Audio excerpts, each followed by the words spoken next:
Hello বন্ধুরা, সবাইকে স্বাগত আমার নতুন একটি মিনি ব্লগসে।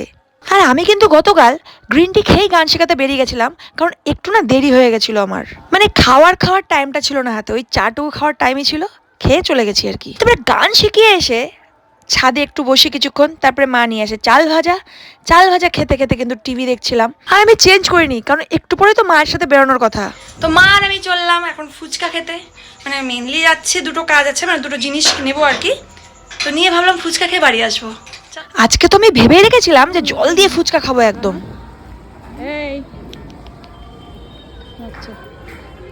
পুরো তাড়াহুড়ো করে যাচ্ছিলাম, কারণ আমাদের এই মঙ্গলবাড়িতে না ফুচকার দোকানে এত ভিড় লাগে, মাঝে মাঝে তাড়াতাড়ি ফুচকা শেষ হয়ে যায়। আর এখানে তো আমাদের মঙ্গলবাড়িতে মিছিল বেরিয়েছিল, সেই মিছিল দেখতে পেয়ে কিন্তু মা একদম স্টিল ওখানে দাঁড়িয়ে যায়। মাকে যতবারই বলছি তাড়াতাড়ি চলো, আমার ফুচকা শেষ হয়ে যাবে, মা আর নড়চড় হয় না। মা তো বিন্দাস দাঁড়িয়ে দাঁড়িয়ে মিছিল দেখছিল, কিন্তু আমার মনে তো দুর্দশা চলছিল যে এই বুঝি ফুচকা গেল শেষ হয়ে।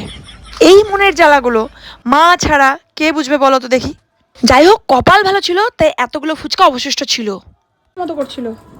হ্যাঁ ঠিক আছে, আজকে ফুচকা এনেছে তোদের জন্য।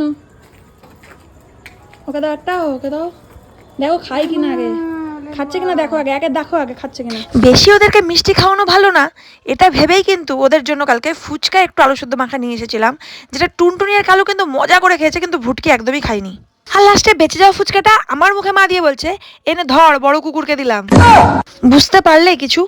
যাই হোক, এরপরে চলে এলাম কিন্তু পরের দিন সকালবেলা। কালকে দেখলে 5 তারিখের ভিডিও, আজকে কিন্তু 6 তারিখ। আর 6 তারিখে প্রচন্ড বৃষ্টি পড়ছে সকাল থেকে, ওয়েদারটা একদম মেঘলা, মানে যাকে বলে দুর্দান্ত আবহাওয়া আর কি। আর এই দুর্দান্ত আবহাওয়ায় লাঞ্চে কিন্তু ছিল মাছের ডিমের বড়া, মাছের ঝোল, পুরো জমে ক্ষীর। আজকের ভিডিওটা ভালো লাগলে পাশে থেকেও কিন্তু চ্যানেলটাকে সাবস্ক্রাইব করে